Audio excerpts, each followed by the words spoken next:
दूर से गाने की आवाज नेहा के कानों तक पहुंच रही थी और वह इसे सुनकर रोती हुई अपने अतीत के गलियारे में खोती जा रही थी।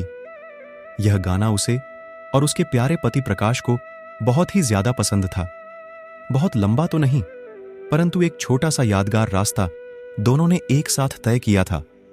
घर वालों की मर्जी के खिलाफ शादी की थी, एक विधवा स्त्री की। यही तो विडंबना है। लेकिन बड़े भैया जो कि फौज में थे, उन्होंने नेहा को पढ़ाने का बीड़ा उठाया। उनकी बात काटने की हिम्मत बाबूजी में भी ना थी और मन मारकर उन्होंने आगे की पढ़ाई पूरी करने की इजाजत दे दी। नेहा ने मन ही मन भैया को धन्यवाद दिया और मन लगाकर पढ़ाई पूरी करने लगी। एक बार भैया छुट्टियों में जब घर आते हैं, भैया फौज में है और नेहा की पढ़ाई का पूरा खर्चा बाबूजी के हाथ में रख देते हैं।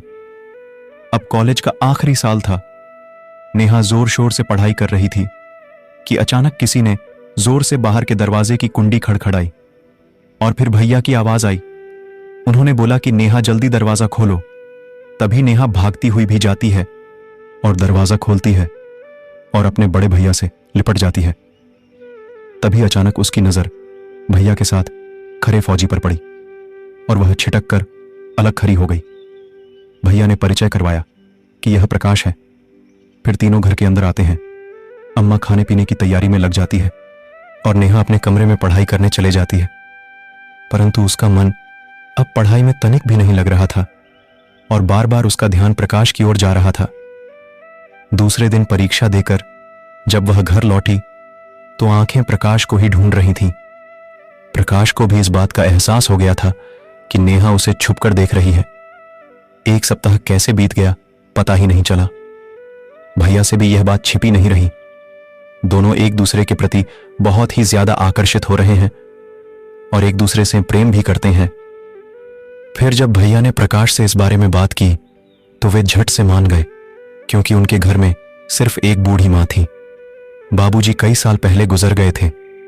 भैया ने फिर अम्मा और बाबूजी से इस बारे में बात की तो बाबूजी भड़क गए, क्योंकि नेहा बाल विधवा थी और प्रकाश भी उनसे नीचे जाति के थे।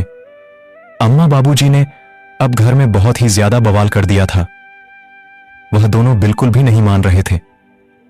अब भैया के पास एक ही उपाय बचा था, घर वालों से छुपाकर शादी कराने की।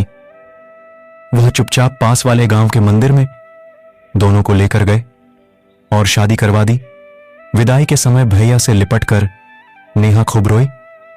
मां और पिताजी के बिना नेहा को शादी करना बहुत ही अजीब लगा, लेकिन वह बचपन में विधवा हो गई थी, इसलिए अब वह प्रकाश को नहीं खोना चाहती थी। उसने मन ही मन मंदिर में ही मां और पिताजी के हाथ जोड़कर उनसे माफी मांग ली और प्रकाश के साथ अपने ससुराल चली गई। फिर एक बेटे के जन्म होने के बाद नेहा अपने पति के साथ मायके आई तो उसके अम्मा और बाबूजी भी सब कुछ भूलकर उसे गले से लगा लिया। इसके बाद नेहा के एक बिटिया भी हुई।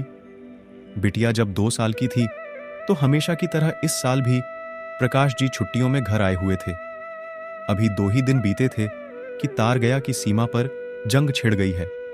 सभी फौजी तत्काल ड्यूटी पर लौटे। न जाने नेहा को इस बार भी ऐसा क्यों लग रहा था कि वह प्रकाश जी को अंतिम बार विदाई दे रही है। प्रकाश जी चले गए मातृभूमि की रक्षा करने के लिए। 1 हफ्ते बाद भैया आते हैं। नेहा पूछती है, प्रकाश जी को कहां छोड़ आए? वह कहां रह गए? भैया कुछ नहीं बोल पाए। उनकी आंखें डबडबा गईं। नेहा सब समझ गई, परंतु वे एक बार भी न रोए, क्योंकि देश पर मर मिटने वालों की पत्नियां कभी भी विधवा नहीं होती। वह तो सदा सुहागन रहती है। दोस्तों, ये कहानी आपको कैसी लगी कमेंट करके जरूर बताएं और चैनल पर नए हैं तो चैनल को सब्सक्राइब करके बेल आइकॉन